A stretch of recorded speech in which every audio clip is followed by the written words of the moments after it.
ഇത് ചതിയുടെ കഥയുടെ രണ്ടാം ഭാഗമാണ്. നമ്മുടെ രാജ്യം ഭരിച്ചുകൊണ്ടിരുന്ന കോൺഗ്രസ് സർക്കാർ പാകിസ്ഥാനുമായി ചേർന്ന് എങ്ങനെ ചതിച്ചു എന്നുള്ള കഥ കേന്ദ്ര ആഭ്യന്തര വകുപ്പിൽ അണ്ടർ സെക്രട്ടറി ആയിരുന്ന RVS മണി എഴുതിയ പുസ്തകത്തെ ആധാരമാക്കി കഴിഞ്ഞ ആഴ്ച ഞാൻ നിങ്ങളോട് പറഞ്ഞിരുന്നു. 26/11 മുംബൈ ഭീകരാക്രമണം. അജ്മൽ കസബിൻ്റെ നേതൃത്വത്തിൽ 10 പേർ പാകിസ്ഥാനിൽ നിന്ന് വന്നത് മുംബൈ നഗരം എങ്ങനെയാണ് അവർ ചോരക്കളമാക്കിയത്, 166 പേരെ കൊന്നുവീഴ്ത്തിയത് എങ്ങനെയാണ്, അത് ഹിന്ദുക്കൾ നടത്തിയ ആക്രമണമാണ് എന്ന് വരുത്തി തീർക്കാൻ കോൺഗ്രസ് പാർട്ടി, കേന്ദ്ര സർക്കാർ, പാകിസ്ഥാൻ ഇവർ മൂവരും ചേർന്ന്, ഈ 3 ശക്തികളും ചേർന്ന് നടത്തിയ നിന്ദ്യമായ ഗൂഢാലോചനയുടെ പൊള്ളിക്കുന്ന രഹസ്യമാണ് പ്രിയപ്പെട്ടവരെ കഴിഞ്ഞ ആഴ്ച ഞാൻ നിങ്ങളോട് പറഞ്ഞത്. ലക്ഷക്കണക്കിന് ആളുകൾ ആ വീഡിയോ കണ്ടു. കാണാത്തവർ ഒരാഴ്ച മുമ്പുള്ള നമ്മുടെ ഫീഡിൽ പോയാൽ ആ വീഡിയോ കാണാം. ഇതിൻ്റെ താഴെ ആ വീഡിയോ ആദ്യ കമൻ്റായി നമ്മൾ ചേർക്കുന്നുമുണ്ട്. അതിൻ്റെ രണ്ടാം ഭാഗം പിറ്റേന്ന് അവതരിപ്പിക്കുമെന്നാണ് ഞാൻ പറഞ്ഞത്. പക്ഷേ കുറച്ച് വൈകിപ്പോയി. കാരണം ഇതൊരു അത്യാവശ്യം വെറുതെ വന്നു പറയാവുന്ന ഒരു മാറ്ററല്ല. കൃത്യമായി പറയണം, പരമാവധി വിവരങ്ങൾ ശേഖരിക്കണം. എന്നിട്ട് വേണം ഇത് എക്കാലത്തും ചരിത്രരേഖയായി വരും തലമുറകൾക്ക് കാണുവാനും അറിയാനും പാകത്തിൽ ഇവിടെ അവശേഷിക്കണം. അതിനുവേണ്ടി പറയുന്നതിൽ പിഴവുകൾ ഉണ്ടാകാൻ പാടില്ല. ആ കഥയുടെ രണ്ടാം ഭാഗം ഇതിവിടെ തീരുന്നില്ല. വേറെ ഏതാനും എപ്പിസോഡുകൾ കൂടി ഉണ്ടാവും. ആ എപ്പിസോഡുകൾക്ക് അവസാനം നിങ്ങളെ വിസ്മയിപ്പിക്കുന്ന ഒരു അത്ഭുതം കൂടി സംഭവിക്കും. ഏതായാലും നമുക്ക് രണ്ടാമത്തെ എപ്പിസോഡിലേക്ക് പോവാം. ഇത് ഇന്ത്യയെ ചതിച്ച കഥയുടെ പാർട്ട് 2 ആണ്. ചതിയുടെ കറൻസി എന്ന് പറയാം. ഭാരതത്തെ തകർക്കാൻ മെനഞ്ഞ കറുത്ത സന്ദേശം. കറൻസി കടലാസിൻ്റെ മണമുള്ള നിഴൽ ലോകത്ത് ഒരൊറ്റ രാത്രി കൊണ്ട് ഒരു സാമ്രാജ്യം തകർന്നടിയുകയും രാജ്യം കത്തി എരിയുന്നതിൽ നിന്ന് രക്ഷപ്പെടുകയും ചെയ്ത കഥയാണിത്. സാധാരണക്കാരൻ അധ്വാനിച്ചുണ്ടാക്കുന്ന 500-ൻ്റെയും 1000-ൻ്റെയും നോട്ടുകൾ കയ്യിൽ പിടിക്കുമ്പോൾ അവർ അറിഞ്ഞിരുന്നില്ല അതിൽ ഭൂരിഭാഗവും ഒരു വലിയ സാമ്പത്തിക യുദ്ധത്തിൻ്റെ ഭാഗമായി അതിർത്തി കടന്നെത്തിയ വിഷപ്പുകയാണ് എന്നത്.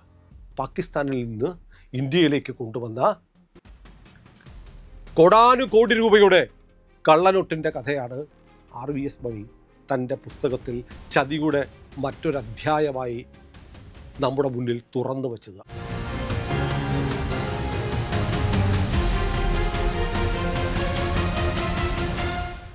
ആഭ്യന്തര വകുപ്പിലെ അണ്ടർ സെക്രട്ടറി ആയിരുന്നു അദ്ദേഹം ഉത്തരവാദിത്വത്തോടെ അത് പുസ്തകമാക്കി എഴുതിയിട്ടുണ്ട്.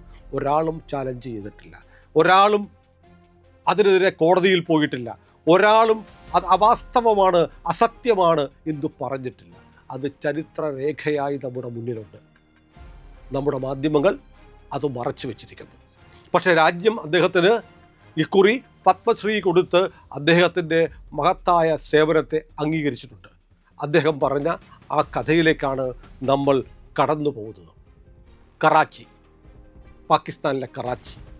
പാകിസ്ഥാനിലെ കറാച്ചിയിലെ തിരക്കേറിയ ഒരു തെരുവ് 1990. ഖനാനി കാലിയ ഇൻ്റർനാഷണൽ എന്ന് പറയുന്ന ഒരു വലിയ സ്ഥാപനം, ഒരു ധനകാര്യ സ്ഥാപനമാണ്.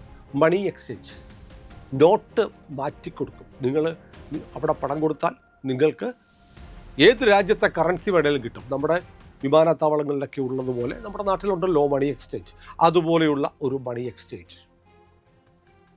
എന്നാൽ അതൊരു വെറും മണി എക്സ്ചേഞ്ച് മാത്രമായിരുന്നില്ല. അൽതാഫ് ഖനാനിയും സഹോദരൻ ജാവേദ് ഖനാനിയും പണിതുയർത്തിയത് സമാന്തരമായി ഒഴുകുന്ന ഒരു സമാന്തര അധോലോക ബാങ്കിങ് ശൃംഖലയായിരുന്നു. കള്ളപ്പണത്തിൻ്റെ ഒരു കേന്ദ്രം. പേര് മണി എക്സ്ചേഞ്ച് ആണെങ്കിൽ പാകിസ്ഥാൻ കൂടിയായ ആയതുകൊണ്ട് അവിടുത്തെ രാഷ്ട്രീയ സാഹചര്യം കൂടിയും മുതലെടുത്ത് ഇവർ ഒരു സമാന്തര സാമ്പത്തിക സാമ്രാജ്യം കെട്ടിപ്പടുത്തിരുന്നു. ഇന്ത്യയെ നേരിട്ടുള്ള യുദ്ധത്തിൽ തകർക്കാൻ കഴിയില്ലെന്ന് ബോധ്യപ്പെട്ട പാകിസ്ഥാൻ ചാരസംഘടനയായ ISI മുഖേന ഈ ഖനാനി സഹോദരന്മാരെ സമീപിച്ചു. ഒരു മാസ്റ്റർ പ്ലാൻ മുന്നോട്ട് വെച്ചു. ഇന്ത്യൻ സമ്പദ് വ്യവസ്ഥയുടെ നട്ടലൊടിക്കണം. അതിനായി വ്യാജ ഇന്ത്യൻ കറൻസി, കള്ളനോട്ടുകൾ അച്ചടിച്ച് ഇന്ത്യയിലേക്ക് ഒഴുക്കണം. കോടിക്കണക്കിന് രൂപ ഖനാനി ആൻഡ് കാലിയ ഇൻ്റർനാഷണലിന് പാകിസ്ഥാൻ കമ്മീഷനായിട്ട് കൊടുക്കും. ഒരു കരാർ അങ്ങനെ ഒപ്പുവയ്ക്കപ്പെടുന്നു. ഇനി രണ്ടാമത്തെ രംഗം നടക്കുന്നത് ലണ്ടനിലാണ്. ഇന്ത്യയിലെ ഒരു ധനകാര്യമന്ത്രി ലണ്ടൻ സന്ദർശിക്കുന്നു. ആ സന്ദർശനത്തിനിടെ ഈ ധനകാര്യമന്ത്രി ഒരു കെണിയിൽപ്പെടുന്നു. എന്തു കെണിയാണെന്നറിയാമോ? തേൻ കെണി, ഹണി ട്രാപ്പ്. സുന്ദരിമാരെ ഉപയോഗിച്ച് അദ്ദേഹത്തെ കെണിയിൽപ്പെടുത്തുന്നു. അതിൽ പെട്ടുപോയി. അതിൻ്റെ ദൃശ്യങ്ങൾ ക്യാമറയിൽ ഷൂട്ട് ചെയ്യപ്പെടുന്നു. പിന്നീട് അദ്ദേഹത്തിന് മുന്നിൽ ഈ ദൃശ്യങ്ങൾ കാണിച്ച് പറയുന്നു, നിങ്ങൾ ഇന്ത്യ എന്ന് പറയുന്ന മഹാരാജ്യത്തെ ധനകാര്യമന്ത്രിയാണ്. നിങ്ങൾ ഇനി ഞങ്ങൾ പറയുന്നത് പോലെ പ്രവർത്തിച്ചില്ലെങ്കിൽ ലോകം മുഴുവൻ ഈ ദൃശ്യങ്ങൾ കാണും. തകർന്നുപോയി, വിവശനായിപ്പോയി. പക്ഷേ അവർ ആശ്വസിപ്പിച്ചു, നിങ്ങൾ ഞങ്ങൾ പറയുന്നത് പോലെ ചെയ്താൽ നിങ്ങൾക്ക്, നിങ്ങളുടെ രാഷ്ട്രീയ പാർട്ടിക്ക് ആയിരക്കണക്കിന് കോടി രൂപയുടെ നേട്ടമുണ്ടാകും. ഒന്നും വേണ്ട, നിങ്ങളൊന്ന് സഹകരിച്ചാൽ മതി. ബ്രിട്ടനിൽ, നിങ്ങൾ ലണ്ടനിലാണുള്ളത്, ബ്രിട്ടനിലുള്ള ഒരു കമ്പനിയുണ്ട്, ദേ ലാ റൂ എന്ന് പറയുന്നത് ലോകത്തിൻ്റെ പല രാജ്യങ്ങൾക്കും കറൻസി അച്ചടിക്കാനുള്ള സെക്യൂരിറ്റി പേപ്പർ വിതരണം ചെയ്യുന്ന കമ്പനിയാണ്. ആധുനികമായ സുരക്ഷാ ത്രെഡുകളുള്ള, വാട്ടർമാർക്കുകളുള്ള സെക്യൂരിറ്റി പേപ്പർ ദേ ലാ റൂ നിർമ്മിച്ചു തരും. നിങ്ങൾ ദേ ലാ റൂവിന് ഇന്ത്യൻ നോട്ടടിക്കാനുള്ള കരാർ കൊടുക്കണം. ഗത്യന്തരമില്ലാതെ ഹണി ട്രാപ്പിൽ വീണ, എന്നാൽ തനിക്ക് ആയിരക്കണക്കിന് കോടി രൂപ എനിക്കും എൻ്റെ പാർട്ടിക്കും കിട്ടുമെന്ന് ബോധ്യപ്പെട്ട ഇന്ത്യൻ രാഷ്ട്രീയ നേതാവ് വിദേശ ഏജന്റുമാർക്ക് മുന്നിൽ മുട്ടുമടക്കി. റിസൾട്ട് എന്തായിരുന്നു? ഇന്ത്യയുടെ നോട്ടടിയുടെ അതീവ രഹസ്യ സ്വഭാവമുള്ള സെക്യൂരിറ്റി കോഡുകളും പേപ്പർ സ്പെസിഫിക്കേഷനുകളും ചോർന്നുപോയി. അങ്ങനെ പാകിസ്ഥാനിലെ നോട്ട് പ്രസ്സുകളിലും ഇന്ത്യൻ കറൻസി അടിക്കാൻ ഉപയോഗിക്കുന്ന അതേ ഒറിജിനൽ കടലാസും ഇന്ത്യയുടെ സെക്യൂരിറ്റി ഇങ്കും എത്തിച്ചേരുന്നു. ഫലം എന്തായിരിക്കും? പാകിസ്ഥാനിൽ ഇന്ത്യ അച്ചടിക്കുന്ന അതേ സെക്യൂരിറ്റി പേപ്പറിൽ അതേ സെക്യൂരിറ്റി ഇങ്ക് ഉപയോഗിച്ച് ഇന്ത്യൻ കറൻസി അടിക്കാൻ പറ്റും. തിരിച്ചറിയാൻ കഴിയില്ല. കടലാസ് ഒന്നാണ്, ഡിസൈൻ ഒന്നാണ്, സെക്യൂരിറ്റി ത്രെഡ് ഒന്നാണ്, വാട്ടർമാർക്ക് ഒന്നാണ്. എങ്ങനെ പിടിക്കും? ഇനി നമുക്ക് പോകേണ്ടത് കൊച്ചിയിലേക്കാണ്. BS അച്യുതാനന്ദൻ മുഖ്യമന്ത്രിയായിരിക്കെ BS അച്യുതാനന്ദൻ പറയുന്നു, കൊച്ചി തുറമുഖത്ത് ഒരു കപ്പലിൽ 2 കണ്ടെയ്നർ നിറയെ കള്ളനോട്ടുകളെത്തി. 10,000 കോടി രൂപയുടെ കണ്ടെയ്നറുകളുമായി ഇരുട്ടിൽ കൊച്ചിയിൽ ഒരു കപ്പൽ നങ്കൂരമിടുന്നു. അറബിക്കടലിൽ കാർമേഘങ്ങൾ മൂടിയ ഒരു അമാവാസി രാവായിരിക്കാം, അറിയില്ല, ഡേറ്റ് അറിയില്ലല്ലോ നമുക്ക്. ദുബായ് തുറമുഖത്ത് നിന്ന് പുറപ്പെട്ട ഒരു ഭീമൻ ചരക്ക് കപ്പൽ കൊച്ചിയിലെടുത്തു. അതിലുണ്ടായിരുന്നത് 10,000 കോടി രൂപയുടെ കള്ളനോട്ടാണ്. അത് തുറമുഖത്ത് ഇറക്കണമെങ്കിൽ ഉറപ്പായും തുറമുഖത്തെ ചില ഉന്നതരുടെ മൗനാനുവാദം വേണം. അങ്ങനെ കണ്ടില്ലെന്ന് വെച്ചാൽ, മൗനം കൊണ്ട് അനുമതി കൊടുത്താൽ അവർക്കും കോടികളുടെ വാഗ്ദാനമുണ്ടായിരുന്നു. ഒരു പരിശോധനയുമില്ലാതെ 2 കൂറ്റൻ കണ്ടെയ്നറുകൾ പുറത്തേക്ക് എത്തപ്പെട്ടു. അതിൽ തിങ്ങി നിറഞ്ഞിരുന്നത് 10,000 കോടി രൂപയുടെ കള്ളനോട്ടുകളായിരുന്നു. ഈ പണം വെളുപ്പിക്കാൻ വിചിത്രമായ ഒരു വഴിയാണ് സ്വീകരിച്ചത്. 100ഓളം വരുന്ന ചാർട്ടേഡ് അക്കൗണ്ടന്റ്മാരുടെയും ഹവാല ഏജന്റുമാരുടെയും ഒരു ശൃംഖല അതിനു മുമ്പേ തയ്യാറായിരുന്നു. ഈ പണം പ്രാദേശിക ബാങ്കുകളിലും റിയൽ എസ്റ്റേറ്റിലും നിക്ഷേപിക്കപ്പെട്ടു. ഓർക്കുന്നില്ലേ, കേരളത്തിൽ പെട്ടെന്ന് ഭൂമിക്ക് മോഹവിലയുണ്ടായി, മതിപ്പ് വിലയുണ്ടായി. ഭൂമി വില റോക്കറ്റ് പോലെ കുതിച്ചു കയറി. ചുരുങ്ങിയ മാസങ്ങൾക്കുള്ളിൽ യാതൊരു വരുമാന മാർഗവും ഇല്ലാതിരുന്ന ചില വ്യക്തികൾ ശതകോടീശ്വരന്മാരായി മാറി. മീൻ വിറ്റ് നടന്നവർ, സത്യമാണ്, മീൻ വിറ്റ് നടന്നവർ പോലും പഴയ ലൂണയിൽ M80-യിൽ മീൻ വിറ്റു നടന്നവർ പോലും വലിയ പണക്കാരായി മാറി. നഗരഹൃദയങ്ങളിൽ കൂറ്റൻ മണിമാളികൾ ഉണ്ടായി. ആ വീടിൻ്റെയൊക്കെ മുറ്റത്ത് ഏറ്റവും മുന്തിയ ആഡംബര കാറുകൾ അങ്ങനെ നിറഞ്ഞു നിന്നു. എല്ലാ നഗരങ്ങളിലും ആകാശത്ത് ചെന്നു മുട്ടുന്ന പടുകൂറ്റൻ റിയൽ എസ്റ്റേറ്റ് നിർമ്മിതികളുമായി റിയൽ എസ്റ്റേറ്റ് സാമ്രാജ്യങ്ങൾ കേരളത്തിൽ പടർന്നു പന്തലിച്ചു. ഒരു പ്രത്യേക സമുദായത്തിൽപ്പെട്ട ആളുകൾക്കാണ് ഈ പണം മുഴുവൻ കിട്ടിയത്. നിങ്ങൾക്കറിയാം ഈ കഥ. ഇനി നമുക്ക് പറയേണ്ടത് കേണൽ പ്രസാദ് ശ്രീകാന്ത് പുരോഹിത് എന്ന് പറയുന്ന മനുഷ്യനെ കുറിച്ചാണ്. ഇന്ത്യൻ മിലിറ്ററി ഇൻ്റലിജൻസ് ഓഫീസറായിരുന്നു കേണൽ പ്രസാദ് ശ്രീകാന്ത് പുരോഹിത്. അദ്ദേഹം തൻ്റെ നിരീക്ഷണത്തിലൂടെ ഒരു ഞെട്ടിക്കുന്ന കാര്യം കണ്ടെത്തി. നേപ്പാൾ ബംഗ്ലാദേശ് അതിർത്തികൾ വഴി ഒഴുകുന്നത് വെറും ഒരു കള്ളനോട്ടല്ല. ഭാരതത്തിൻ്റെ ബാങ്ക് ATMകളിൽ പോലും ഒറിജിനലെ വെല്ലുന്ന രീതിയിൽ എത്തുന്ന നോട്ടുകളാണ്. അതായത് പാകിസ്ഥാനിൽ അച്ചടിച്ച് നേപ്പാൾ അതിർത്തി വഴി ബംഗ്ലാദേശ് അതിർത്തി വഴി ഇന്ത്യയിലേക്ക് വരുന്ന കള്ളനോട്ടിനെ കള്ളനോട്ടെന്ന് വിളിക്കാൻ പറ്റില്ല. ഇന്ത്യൻ നോട്ടുകൾ പോലെ തന്നെയാണ്.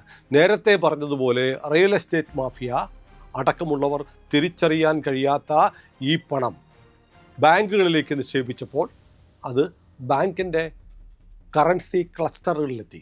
അവിടെ നിന്ന് ATMകളിൽ വന്നു. സാധാരണക്കാരൻ്റെ കയ്യിലേക്ക് ഈ പണം ഒഴുകി. ഒറിജിനൽ നോട്ട് പോലെ പാകിസ്ഥാനിൽ അച്ചടിച്ച കള്ളനോട്ട് നമ്മുടെ സമ്പദ് വ്യവസ്ഥയെ തകർക്കുമാറ് എല്ലാ മനുഷ്യരുടെയും കയ്യിലെത്തി. എൻ്റെയും നിങ്ങളുടെയും കയ്യിലൂടെ കീശയിലൂടെ കയറി ഇറങ്ങി പോയിട്ടുണ്ട് ഈ കള്ളനോട്ട്. കണ്ടെത്തിയത് കേണൽ പ്രസാദ് ശ്രീകാന്ത് പുരോഹിത്, മിലിറ്ററി ഇൻ്റലിജൻസിലെ ഓഫീസർ. ഈ സാമ്പത്തിക ഭീകരവാദത്തിൻ്റെ വേരുകൾ രാജ്യത്തെ ഭരണാധികാരികളുടെ പടിവാതിക്കൽ വരെ എത്തുന്നുണ്ടെന്ന് മനസ്സിലാക്കിയ കേണൽ പുരോഹിത് റിപ്പോർട്ടുകൾ തയ്യാറാക്കി. എന്നാൽ സിസ്റ്റം അദ്ദേഹത്തിനെതിരായിരുന്നു. കാരണം സിസ്റ്റമാണ്, സംവിധാനമാണ്, സർക്കാരാണ് ഇതിന് ഒത്താശ ചെയ്തിരുന്നത്. ഹണി ട്രാപ്പ് കഥ മറന്നില്ലല്ലോ.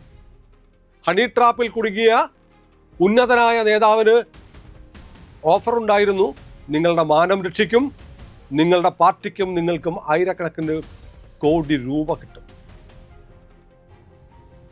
സത്യം പുറത്തു വരാതിരിക്കാൻ രാഷ്ട്രീയ അണിയറ നീക്കങ്ങളിലൂടെ കേണൽ പുരോഹിതിനെ അവർ മലേഗാവ് സ്ഫോടന കേസിൽ വ്യാജമായി കുടുക്കി അറസ്റ്റ് ചെയ്തു.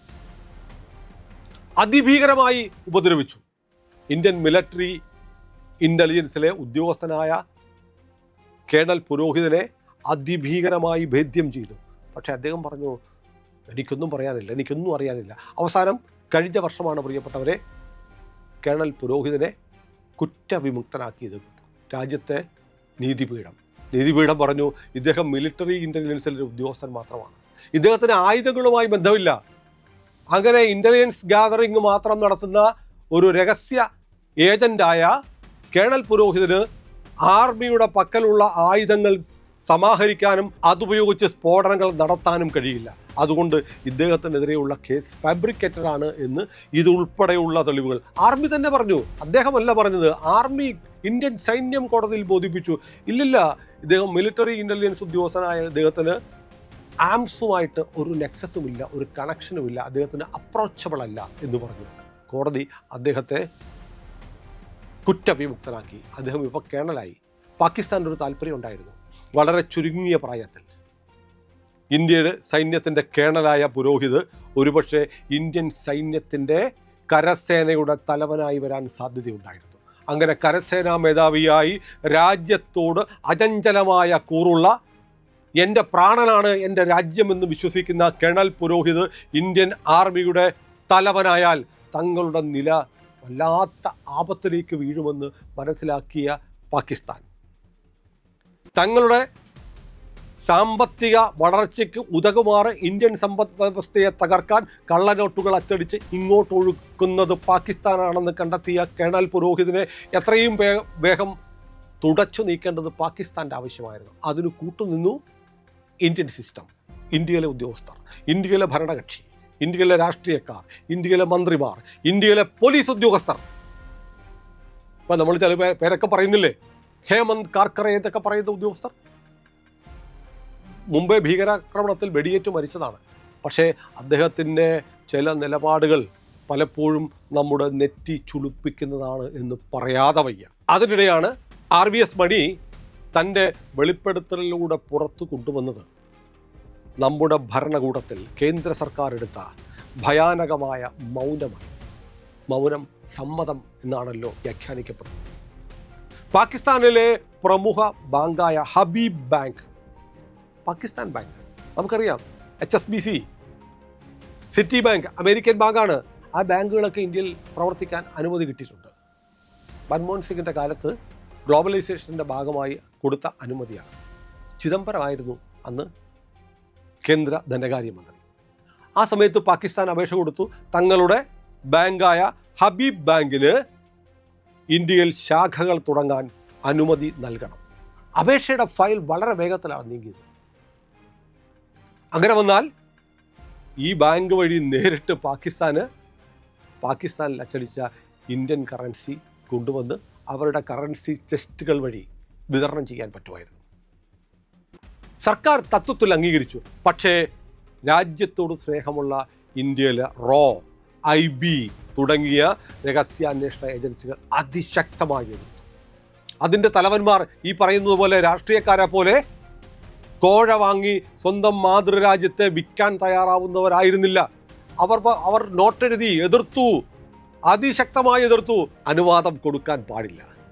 ഒടുവിൽ ഗതികെട്ട് കേന്ദ്ര സർക്കാരിന് വഴങ്ങേണ്ടി വന്നു. കോൺഗ്രസ് സർക്കാരിന്, അങ്ങനെ പറയണം, സോണിയാഗാന്ധിയുടെ സർക്കാരിന്. കാരണം സോണിയാഗാന്ധി ആയിരുന്നല്ലോ കേന്ദ്ര സർക്കാരിൻ്റെ മുകളിൽ അധികാരമുണ്ടായിരുന്ന ഇന്ത്യയിലെ യഥാർത്ഥ അധികാര കേന്ദ്രം. പക്ഷേ എല്ലാ കണക്കൂട്ടലും തെറ്റിപ്പോയി. 2014 നരേന്ദ്രമോദിയുടെ സർക്കാർ അധികാരത്തിൽ വന്നു.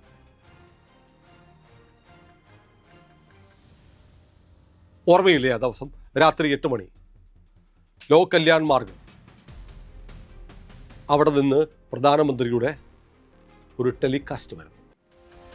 ഇന്നു മുതൽ 500 രൂപയുടെയും 1000 രൂപയുടെയും നോട്ടുകൾ വാലിഡ് ആയിരിക്കില്ല, നിരോധിച്ചിരിക്കുന്നു. നോട്ട് നിരോധനം നടപ്പാക്കി. ഡിമോണിറ്റൈസേഷൻ. ഒരു ഭൂകമ്പം പോലെയാണ് ആ വാർത്ത ലോകം മുഴുവൻ പടർന്നത്. നോക്കൂ, നോട്ട് നിരോധനം സാധാരണക്കാരായ എന്നെയും നിങ്ങളെയും എങ്ങനെയാണ് ബാധിച്ചത്? ശരിയാണ്, നമുക്ക് ചില ദിവസങ്ങളിൽ ATM-ന് മുന്നിൽ ക്യൂ നിൽക്കേണ്ടി വന്നിട്ടുണ്ട്. അതല്ലാതെ സാധാരണക്കാരനെ ഒരു തരത്തിലും ബാധിച്ചില്ല. പക്ഷേ തകർന്നുപോയ ഒരുപാട് പേരുണ്ട്. കാരണം കണക്കിൽപ്പെടാതെ സൂക്ഷിച്ചിരുന്ന പണം നേരത്തെ പറഞ്ഞ ട്രാക്കിലൂടെ വന്നതുൾപ്പെടെയുള്ള പണം വെറും കടലാസ് കഷ്ണങ്ങൾ മാത്രമായി മാറി. ഈ നാട്ടിലെ റിയൽ എസ്റ്റേറ്റ് മാഫിയ, ഈ നാട്ടിലെ മയക്കുമരുന്ന് മാഫിയ, പാകിസ്ഥാനിൽ പട്ടാളത്തെ കല്ലെറിയാൻ കുട്ടികളെ, യുവാക്കളെ രംഗത്തിറക്കുന്ന മാഫിയ, തീവ്രവാദ സംഘടനകൾ, മതസംഘടനകൾ, എല്ലാവരും വിഷമിച്ചു. ഇന്ന് കേരളത്തിൽ പലയിടത്ത് ചെന്നാലും പണി പൂർത്തിയാവാത്ത വലിയ മസ്ജിദുകൾ കാണാം. കേരളത്തിൽ മാത്രമല്ല, ഇന്ത്യയിൽ പലയിടത്തും. കാരണം അങ്ങനെ വന്ന പണത്തിൽ നല്ല ശതമാനവും മോസ്കുകൾ നിർമ്മിക്കാനാണ് ഉപയോഗിച്ചത്. കള്ളപ്പണം വെളുപ്പിക്കാനുള്ള ഏറ്റവും നല്ല മാർഗം. അങ്ങനെ ഒരു സമാന്തര സമ്പദ്ഘടന തകർന്നുപോയി.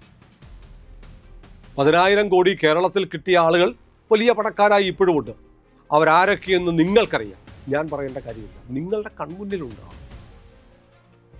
പക്ഷേ രാജ്യത്തെ അട്ടിമറിക്കാൻ, രാജ്യത്തെ സിസ്റ്റം തകർക്കാൻ, രാജ്യത്തെ വെട്ടിമുറിക്കാൻ 2047 ഭാരതത്തിൽ ഇസ്ലാമിക ഭരണം കൊണ്ടുവരാനുള്ള പാകിസ്ഥാൻ്റെ അജണ്ടയാണ് തകർന്നുപോയത്. ഇന്ത്യൻ സമ്പദ് വ്യവസ്ഥയെ തകർത്ത് പാകിസ്ഥാനിൽ അച്ചടിക്കുന്ന നോട്ടുകൾ ഇവിടെ വിതരണം ചെയ്ത് തങ്ങൾക്ക് സാമ്പത്തികമായി മെച്ചമുണ്ടാക്കാമെന്ന് കരുതിയ പാകിസ്ഥാൻ തകർത്തുപോയി. ഇന്നിപ്പോൾ POK അടക്കമുള്ള പ്രദേശങ്ങളിൽ 1 കിലോ ഗോതമ്പിന് 700 രൂപ കൊടുക്കേണ്ടി വരുന്ന അവസ്ഥയിലേക്ക് പാകിസ്ഥാൻ മാറിയിരിക്കുന്നു. ലോകരാജ്യങ്ങളുടെ മുന്നിൽ പിച്ചച്ചട്ടിയുമായി നിൽക്കുന്ന രാജ്യമായി പാകിസ്ഥാൻ മാറി. നരേന്ദ്രമോദിയുടെ നോട്ട് നിരോധനം എന്ന് പറയുന്ന ഒരൊറ്റ തീരുമാനം കൊണ്ട്, അതിൻ്റെ പേരിൽ ഈ നാട്ടിലെ ഒരു പ്രബല സമുദായം, ഒരു മതം നരേന്ദ്രമോദിക്കെതിരാണ്. ഈ നാട്ടിലെ വലിയ പണക്കാർ നരേന്ദ്രമോദിക്കെതിരാണ്. ഈ നാട്ടിലെ എല്ലാ തീവ്രവാദികളും നരേന്ദ്രമോദിക്കെതിരാണ്. അതിർത്തി കടന്ന് കാശ്മീരിലേക്കും മറ്റും എത്തിയിരുന്ന കള്ളപ്പണത്തിൻ്റെ ഒഴുക്ക് ഒറ്റ നിമിഷം കൊണ്ടാണ് അവസാനിച്ചത്. നോട്ട് നിരോധനം കഴിഞ്ഞിട്ട് എന്ത് സംഭവിച്ചു എന്നത് നിങ്ങൾക്കറിയാം. നമുക്ക് ഒരിക്കൽ കൂടി കറാച്ചിക്ക് പോകണം. കറാച്ചിയിലെ ഖനാനി ഖാലിയ ഇൻ്റർനാഷണൽ, അതിലെ പ്രധാനിയായിരുന്നല്ലോ ജാവേദ് ഖനാനി. ഖനാനി സഹോദരന്മാരിൽ മൂത്തയാൾ. നോട്ട് നിരോധനം കഴിഞ്ഞ് ഏതാനും ആഴ്ചകൾ മാത്രമേ ആയിട്ടുള്ളൂ. 2016 ഡിസംബർ മാസം.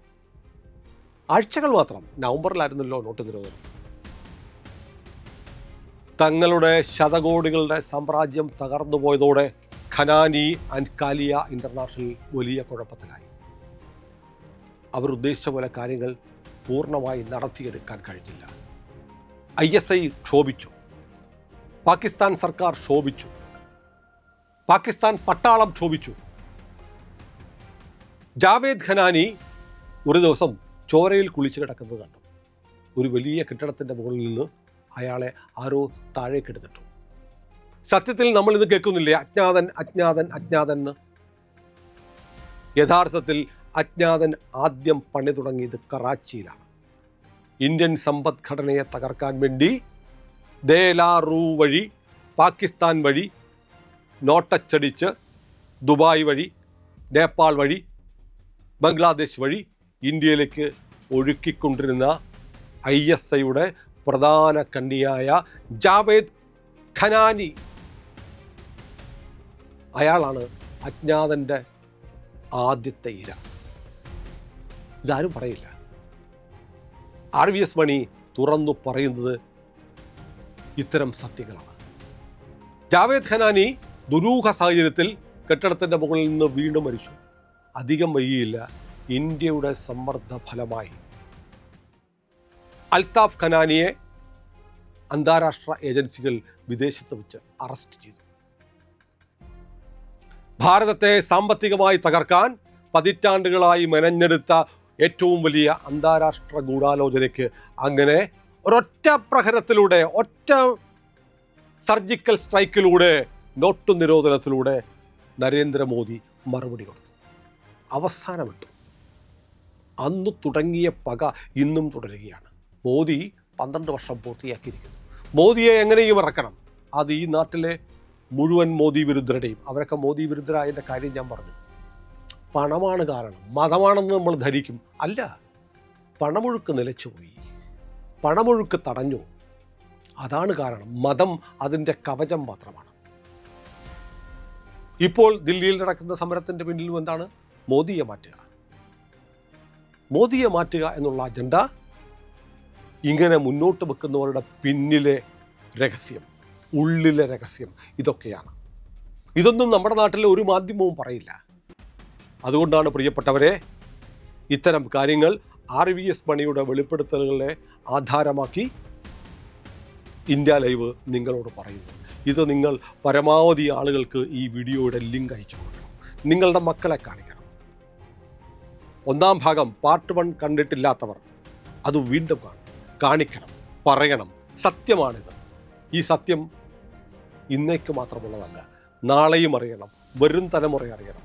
രാജ്യത്തിന് സ്വാതന്ത്ര്യം നേടിത്തന്നു എന്ന് ഇപ്പോഴും ഊറ്റം കൊള്ളുന്ന ഒരു രാഷ്ട്രീയ കക്ഷി, ഒരു വിദേശി അതിൻ്റെ തലപ്പത്ത് വന്നതിന് ശേഷം, അതിനു മുമ്പും വലിയ മെച്ചമൊന്നും ഉണ്ടായിരുന്നില്ല, പക്ഷേ ഒരു വിദേശി അതിൻ്റെ തലപ്പത്ത് വന്നതിന് ശേഷം ഈ രാജ്യത്തിൻ്റെ പരമ്പരാഗത ശത്രുവായ പാകിസ്ഥാന് എങ്ങനെയൊക്കെ അടിയറ വയ്ക്കാൻ ശ്രമിച്ചുകൊണ്ടിരുന്നു എന്നതിൻ്റെ തെളിവുകളാണ് RVS മണി എണ്ണി പറഞ്ഞത്. ആ ശ്രമം ഇപ്പോഴും തുടരുകയാണ്. ചൈനയ്ക്ക് വേണ്ടി, പാകിസ്ഥാന് വേണ്ടി, ഇന്ത്യൻ സർക്കാരിനെ, ഇന്ത്യൻ ജനതയെ അപമാനിക്കുന്ന പണി, ഒറ്റിക്കൊടുക്കുന്ന പണി ഇന്നും ഇന്ത്യയുടെ പ്രതിപക്ഷ നേതാവ് തുടരുന്നു. അതാണ് നമ്മൾ ദില്ലിയിൽ കാണുന്നത്. എങ്ങനെയും വീഴ്ത്തുക, ജനങ്ങൾ അധികാരത്തിലെത്തിയ സർക്കാരിനെ വീഴ്ത്തുക. എങ്കിൽ മാത്രമേ പാകിസ്ഥാൻ്റെ താല്പര്യങ്ങൾ, ഇന്ത്യ വിരുദ്ധരുടെ താല്പര്യങ്ങൾ, ഇവിടുത്തെ സെമിറ്റിക് മതങ്ങളുടെ താല്പര്യങ്ങൾ സംരക്ഷിക്കാൻ കഴിയും. അതിനുവേണ്ടിയുള്ള നീക്കങ്ങൾ അഭംഗുരം നിരന്തരം നടത്തിക്കൊണ്ടിരിക്കുകയാണ്. ഇനിയുമുണ്ട് വേറെ കഥകൾ. ഇന്ന് ഞാൻ നോട്ടിൻ്റെ കഥയാണ് വളരെ ചുരുക്കി പറഞ്ഞത്. ഇനി നിങ്ങളെ ഇതിലേറെ ഞെട്ടിക്കുന്ന അതിഭീകരമായ ചതിയുടെ ബാക്കി കഥകൾ അടുത്ത 2-3 എപ്പിസോഡുകളിലായി ഞാൻ നിങ്ങളോട് പറയുന്നുണ്ട്. ഞങ്ങൾക്കൊപ്പം സഞ്ചരിക്കുക. ഈ സത്യം ഞങ്ങളെ പറയൂ. അതുകൊണ്ട് ഞങ്ങളെ കേൾക്കുക, ഞങ്ങളെ കാണുക, ഞങ്ങളുടെ കൂടെ സഞ്ചരിക്കുക. രാജ്യത്തിനൊപ്പം. രാജ്യമാണ് വലുത്. രാജ്യത്തെക്കാൾ വലുതായി മറ്റൊന്നുമില്ല. ഇന്ത്യ ലൈവ് ആ പ്രതിജ്ഞ ഉയർത്തിപ്പിടിച്ച് നിർഭയം മുന്നോട്ട് പോവുകയാണ്. നിങ്ങൾ ഇന്ത്യ ലൈവ് സബ്സ്ക്രൈബ് ചെയ്യണം. നിങ്ങളുടെ സുഹൃത്തുക്കളോട് പറയണം ഇങ്ങനെ ഒരു ചാനലുണ്ട്. അത് രാജ്യത്തിന് വേണ്ടി സംസാരിക്കുന്ന ചാനലാണ്. അതിനെ സഹായിക്കണം. വരിക്കാരാവാൻ ആ സബ്സ്ക്രൈബ് ബാർ ഒന്ന് അമർത്തിയാൽ മതി. പറ്റുമെങ്കിൽ കഴിയുന്നവർ തൊട്ടടുത്ത് ജോയിൻ എന്നൊരു ബട്ടണുണ്ട്, അതും കൂടി ഒന്ന് അമർത്തണം. നിങ്ങളുടെ ഓരോ ചെറിയ സഹായവും, ഓരോ ലൈക്കും, ഓരോ കമൻറ്റും രാജ്യത്തിന് വേണ്ടി ധീരമായി നിർഭയം നിരന്തരം നിലപാടെടുക്കാൻ ഞങ്ങൾക്ക് കൂടുതൽ ശക്തി തരും. ജയ് ഹിന്ദ്. അടുത്ത ഭാഗം ഏറ്റവും അടുത്ത ദിവസം പാർട്ട് 3 ഞങ്ങൾ എയർ ചെയ്യുന്നതായിരിക്കും. ഉറപ്പായും കാണണം.